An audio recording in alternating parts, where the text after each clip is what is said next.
자, 이어서, 자, 화학 반응식과 양적 관계 나왔어요, 이제. 여러분들 드디어 이제 화학 반응식에 대해서, 화학적인 반응이 일어날 때 이 반응을 어떻게 표기를 하는가를 배우게 되는 거예요. 자, 화학 반응식이 무엇인가 봤더니 화학 반응식은, 자, 화학 반응을, 화학식과 그리고 기호, 몇몇의 기호를 사용해서 나타낸 식이다. 그래서 뭐, 여러분들이 막 모를 만한 기호는 크게 없을 거고요. 이제, 간단한 기호와 화학식, 화학식, 우리가 앞에서 배웠었죠. 이 화학식을 통해서 반응을 표현한다라고 생각하시면 돼요. 화학식을 만드는 거. 예시로 나온 게 지금 에탄올의 연소라고 했어요. 에탄올 C2H5OH라는 이제 좀 간단하게 얘기하면 술에 들어가는 이제 알코올이고요. 알코올의 일종이고 이제 술에 많이 쓰인다. 뭐 소독용으로도 많이 쓰이고 쓰인 건 많이 쓰입니다. 그냥 얘가 연소 불에 탈 때 어떤 반응이 일어나는지를 한번 우리가 표현을 해볼게요. 자, 먼저 우리 반응하는 물질이 되겠죠. 여기서는 이제 에탄올이 되겠죠.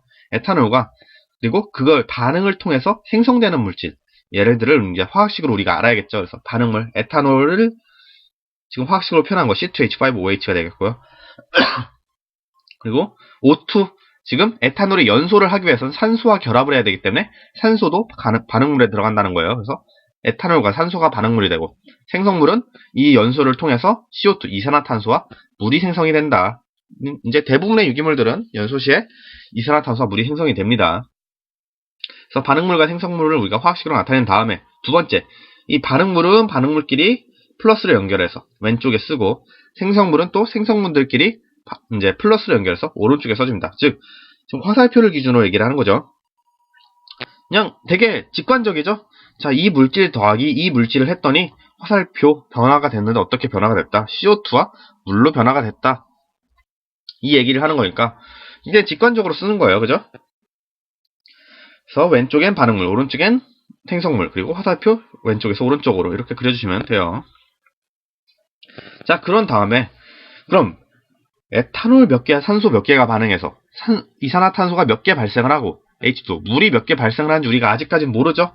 얘네들을 구하기 위해서 어떻게 한다? 미정계수법이라는 걸 적용을 할 거예요. 그래서 이거는 미정계수법이라는 말 자체가 우리 화학에서보다는 수학에서 많이 쓰였던 것인데 이제 개수를 결정하는 방법이죠. 그래서 이 각각을 미지수라고 생각을 한다면 미지수 앞에 지금 개수를 붙인 거죠. 그래서 스몰 a, 스몰 b, 스몰 c, 스몰 d 얘네들을 이렇게 개수로 붙이면 자, 우리가 쉽게 생각하면 자, 원소라는 녀석은 더 이상 화학적인 반응으로는 더 이상 쪼개지지 않는다 그랬으니까 자, 앞에서 탄소가 반응을 하면 이 앞에서 쓰인 탄소의 개수가 뒤에서 발생하는 탄소의 개수랑 같아야 되는 거고 앞에서 쓰인 수소의 개수가 뒤에서 발생하는 수소의 개수랑 같아야 되는 거고 앞에서 쓰인 산소의 개수가 뒤에서 발생하는 산소의 개수랑 같아져야 된다는 거죠.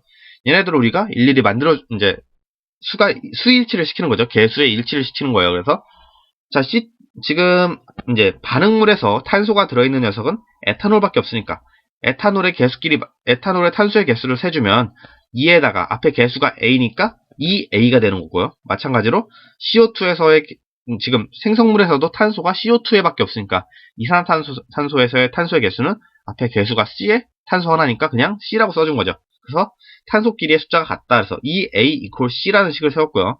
두 번째는 자, 수소도 반응물과 생성물의 수소끼리 숫자가 같아야 되니까 5 곱하기 A에서 5A에다가 H가 여기 하나 더 있네. 그러면 6A가 되겠죠. 6A에다가 H2O에서도 2D가 되겠죠. 그래서 수소의 개수 맞춰주고 산소의 개수도 마찬가지로 여기 하나 있으니까 A 플러스 기체산소에서도 산소 분자에도 두 개가 있으니까 2B, A 플러스 2B는 마찬가지로 여기도 EC 되겠죠. EC 플러스 D 식을 이렇게 맞춰주는 거죠. 자, 그럼 이 경우에는 우리 이제 간단하게 계산을 할 수가 있죠. 6A 플러스 D니까 2D니까 그냥 3A는 D다 이렇게 쓸 수가 있겠죠. 3A는 D다. 자, 그런데 3A가 D인데 지금 보시면 2A equal C죠. 자, 2A equal C니까 지금 자, D랑 C를 전부 다 A로 나타낼 수 있으니까 우리 B도 A로 나타낼 수 있으면 좋겠죠. 그럼 다 여기다 대입을 해봅시다.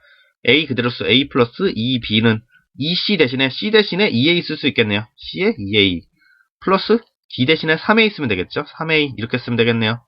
자, 좀 정리를 해주면 A 플러스 2B는 4, 3, 7이죠. 7A고 2B는 6A, B는 3A 이렇게 되죠. 그래서 B, C, D를 다 A로 나타낼 수 있으니까 여기다 대입을 하면 어떻게 되겠습니까? 자, 위에 있던 이 미정계수가 붙어있는 식에다 대입을 다 해주면, 자, AC2H5OH 플러스 B 대신에 3AO2는, 자, 반응해서 C 대신에 몇입니까? 2A CO2 플러스 H2O에 D 대신에 3A H2O 이렇게 되겠죠. 그러면은 여기서 A만 다 약분을 시켜주면 어떻게 돼요?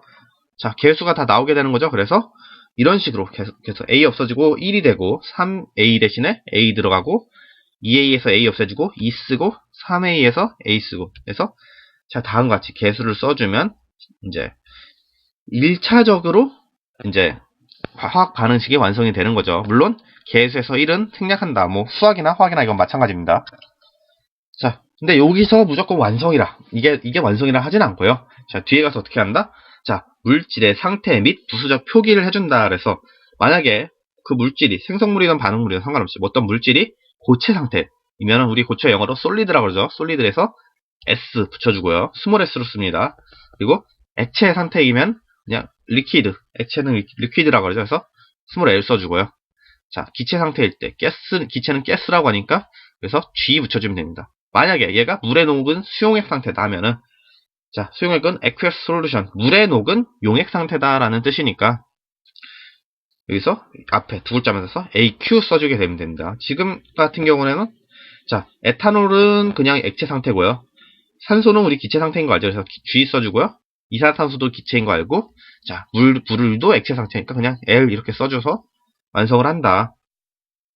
그래서 여기서 화학 반응식이 가지는 의미가 무엇인가 보니까 자, 화학 반응식은 물질의 개수비로부터 반응 물질과 생성 물질의 다양한 양적 관계를 판단할 수가 있다는 거예요. 즉 뭐예요?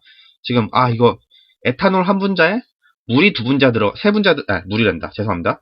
산소가 세 분자 들어가고 얘네 둘이 반응함으로써 이산화탄소가 두 분자 생성이 되고 이제 H2 물이 세 분자 생성된다 이렇게 얘기를 할 수가 있는데 여기서 좀 더 발전을 시키면 분자 하나하나 단위로 우리가 계산을 하진 않으니까 뭘로 생각을 하면 되겠죠. 그러면 에탄올 1몰과 산소 3몰이 반응해서 이산화탄소 2몰이 발생하고 물은 3몰이 발생을 한다. 때로는 기체끼리의 반응에서는 자, 기체 간의 반응에서는 기체는 온도와 압력이 일정하면은 몰수비가 곧 부피비를 나타낸다고 했으니까 부피비의 계산으로도 가능하고 또는 얘네들의 분자량을 계산을 하면 분자량 계산하면 몰수에다 분자량 곱하면 질량이 되는 거죠. 그래서 질량 간의 이제 반응비도 알 수 있다. 그래서 개수비는 몰수비랑 같고 몰수비는 분자수비랑 같다 하고 기체의 경우에는 부피비까지 같다 하는데 질량비는 완전히 같은 건 아니에요. 질량비는 이 몰수비 상태에서 어떻게 준다. 몰수비에다가 분자량을 곱해줌으로써 질량비를 만들어내는 거지 같다는 건 아니에요. 즉 개수비를 통해서 질량비를 유추할 수는 있다는 표현입니다. 죄송합니다. 여기서 등호는 아니에요. 등호라는 하지 말고 그냥 얘네들을 통해서 질량비를 유추할 수 있다 이렇게 생각을 하시면 될 것 같아요. 자, 예제 한번 봅시다. 포도당이 완전 연소되어서 이산화탄소와 물이 생성될 때 화학 반응식을 한번 완성을 해보자 얘기를 했어요. 자, 완전 연소되려면 마찬가지로 포도당과 산소가 반응을 하겠죠. 산소와 포도당이 반응을 해서 이산화탄소와 물이 생성될 때 이때 화학 반응식 한번 완성해 보시오 얘기를 하는 거니까 자, 먼저 그럼 자, 완성을 하려면 C6H12 O6 이렇게 쓰고 더하기로 연결한다 그랬죠. 요게 O2하고 화살표 그어주고 자, 생성물 CO2 플러스 H2O 이렇게 되겠네요. 자, 이 상태에서 지금 개수비를 맞출 건데 지금 탄소 같은 경우는 얘랑 그러니까 포도당에서 하고 이산화탄소에서밖에 없죠. 그러니까 뭐 할 수 있다. 만약에 포도당을 한 분자 반응한다고 하면 이산화탄소는 C6니까 6개 발생을 한다 이렇게 얘기를 할 수가 있겠네요. 그리고 수소도 마찬가지로 어디서 공통적으로 나타나는 게 수소는 포도당에서밖에 안 나오고 물에서밖에 안 나오니까 수소 12분자가 반응을 하면 물이 몇 개 나와야 된다. 12원자가 분자가 아니죠. 이제 포도당 한 분자가 반응을 하면 수소 12개가 있고 생성물로는 물이 6개가 나와야 12개씩 숫자가 맞춰지겠죠. 자, 이 상태에서 이제 산소만 구분하면 되는데 산소가 총 분자가 몇 개가 되는 거예요? 자, 산소가 이산화탄소에서는 12개가 나오고 자, 생성물에서 그리고 물에서는 6개가 나오니까 총 18개 산소가 필요하죠. 근데 여기서 지금 6개밖에 없으니까 여기서 개수를 맞춰주겠네요. O2에서 나머지 12개를 채워야 되니까 개수가 6이 되면 되겠네요. 자, 이렇게 표기를 한 다음에 이 상태에서 이제 부수적인 상태의 물질에 부수적인 표기를 해줘야 된다는 거죠.